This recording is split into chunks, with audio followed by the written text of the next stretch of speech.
ଚାରିଟି ରାଜ୍ୟରେ ଭାରତୀୟ ଜନତା ପାର୍ଟିର ବିଜୟ ପରେ ଝାରସୁଗୁଡ଼ାରେ ବିଜେପି କର୍ମୀମାନଙ୍କ ଭିତରେ ଏବଂ ବିଜେପି କାର୍ଯ୍ୟାଳୟରେ ଉତ୍ସବ ଭଳି ମାହୋଲ ରହିଛି। ଆଜି ଝାରସୁଗୁଡ଼ା ବିଜେପି କାର୍ଯ୍ୟାଳୟରେ ବିଜୟ ଉତ୍ସବ ପାଳିତ ହୋଇଛି। ଏଥିରେ ଜିଲ୍ଲା ସଭାପତି ଶ୍ରୀ ମଙ୍ଗଳ ସାହୁ, ରାଜ୍ୟ ସାଧାରଣ ସମ୍ପାଦକ ଶ୍ରୀ ଟଙ୍କଧର ତ୍ରିପାଠୀ, ବିଜେପିର ପୌରାଧ୍ୟକ୍ଷ ପ୍ରାର୍ଥୀ ଶ୍ରୀ ତ୍ରିନାଥ ଗୋୱାଲ, ଶ୍ରୀ ନେତାଜୀ ପଟ୍ଟନାୟକ, ଶ୍ରୀ ନବଲ ଅଗ୍ରୱାଲ, ଶ୍ରୀ ମହେନ୍ଦ୍ର କେଡ଼ିଆ, ଶ୍ରୀ ସତ୍ୟ ବହିଦାର ପ୍ରମୁଖ ଏହି ବିଜୟ ଉତ୍ସବରେ ଶତାଧିକ କର୍ମୀମାନଙ୍କ ସହ ଉପସ୍ଥିତ ଥିଲେ। ସେହିପରି ଗତ 12 ତାରିଖ ଦିନ ଭାରତୀୟ ଜନତା ପାର୍ଟି ଝାରସୁଗୁଡ଼ା ତରଫରୁ ଏକ ପ୍ରେସ୍ ବାର୍ତ୍ତା କାର୍ଯ୍ୟକ୍ରମ କରାଯାଇ ଝାରସୁଗୁଡ଼ାରେ ଶାସକ ଦଳ ଓ ଏହାର ନେତୃବୃନ୍ଦ ପୌର ନିର୍ବାଚନରେ ସମସ୍ତ ପ୍ରକାର ଅଗଣତାନ୍ତ୍ରିକ ଉପାୟ ଅବଲମ୍ବନ କରି ବିଜେପିର ପ୍ରାର୍ଥୀମାନଙ୍କୁ ନାନା କୌଶଳରେ ଡରେଇ ପ୍ରଲୋଭନ ଦେଖାଇ ନିଜ ଦଳକୁ ନେଇଯିବାର ପ୍ରୟାସ କରୁଛି ବୋଲି ଅଭିଯୋଗ କରିଛନ୍ତି। ଏହି ଅବସରରେ ବରିଷ୍ଠ ନେତା ଶ୍ରୀ ଦିନେଶ ଜୈନ, ପୌରପାଳ ପ୍ରାର୍ଥୀ ଶ୍ରୀ ତ୍ରିନାଥ ଗୋଏଲ, ଜିଲ୍ଲା ସମ୍ପାଦକ ବିମଳେନ୍ଦୁ ଭୋଳ, ସହର ସଭାପତି ଶ୍ରୀ ଦିନେଶ ଉପାଧ୍ୟାୟ, ଶ୍ରୀ ରାଜେଶ ପ୍ରଧାନଙ୍କ ସମେତ ବିଭିନ୍ନ ୱାର୍ଡର ପ୍ରାର୍ଥୀମାନେ ଉପସ୍ଥିତ ଥିଲେ। विभिन्न वार्ड समस्त प्रार्थी आमर चेयरमैन प्रार्थी श्रीमान त्रिनाथ गोवाल, मंचासीन बीजेपी नेतृमंडली, जिलार संपादक राजेश दास, टाउन सभापति दिनेश उपाध्याय, गोपाल पटेल,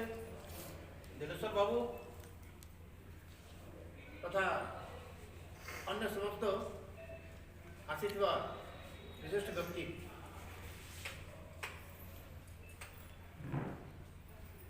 निर्वाचन प्रक्रिया संविधान प्रक्रिया अच्छे और संविधान अनुजाई निर्वाचन प्रक्रिया परिचालना हेबा कथा। देश को किए चलावे,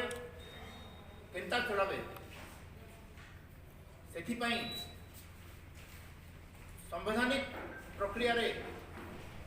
जो माने इलेक्ट होकर सेमाने ही होछन वास्तविक प्रतिनिधि। मात्र जीती करी बोले गले सेमाने प्रतिनिधि हो पारन,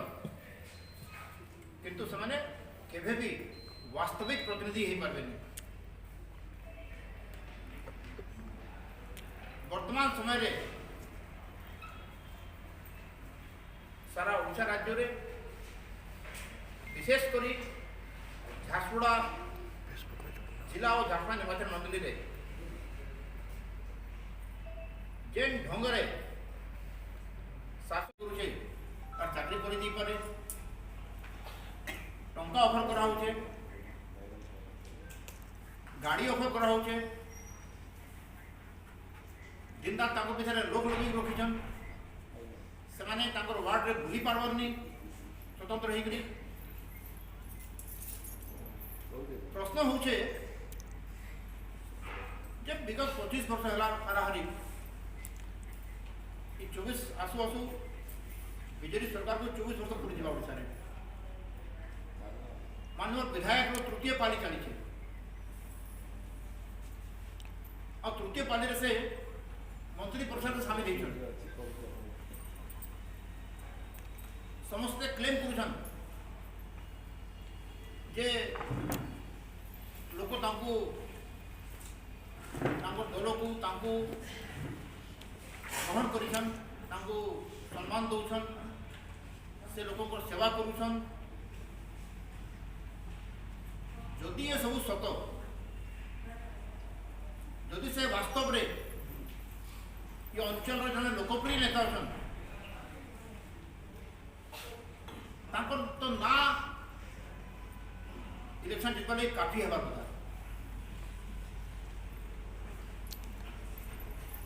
ना रे भोट पड़वार कथा, कर्म विकास काम भोट दिला राजनीति स्तर के बचावार आवश्यक अच्छे। साधारण आपणकर राजनीति प्रक्रिया रे आस्था बंचिक रहा कथा तांकर मन में कौन सी भय रहा कथा नहीं प्रार्थित्व समय भी भोटर पाहार थे भी आज समाज में जो आम भोट भिक्षा लगी जाऊँ बहुत लोग कहून आम आपको समर्थन करूँ किंतु पदा को नहीं आसी पार्म एक्सपोज नहीं हो पार्म आम भय मारूँ ओपन हमार लगी एक्सपोज हमार लगी स्वतंत्र मत प्रकाश करवार लगी साहस हमार लगी ये वातावरण लगी दायी किए गोटे बड़ प्रश्न है ये प्रकार वातावरण रे वास्तविक प्रतिनिधित्व बाहरी पार्वा के तार परे परे तांकर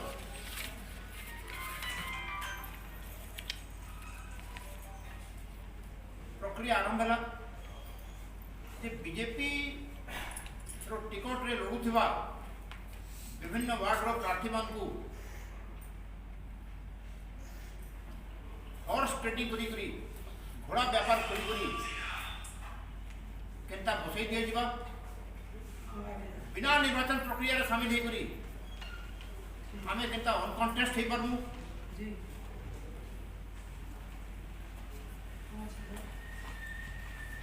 वर्तमान भी जदि अपन शहर के जिबे तो विभिन्न गुजब शुनि पारे जे बीजेपी रो अमुक वार्डर प्रार्थी निर्वाचन रो ओहरी गले विभिन्न वार्डर प्रार्थी ओहरी गले न ओहरी जीवे এটা সম্পূর্ণ গুজব নহে এটার সত্যতা আছে আমার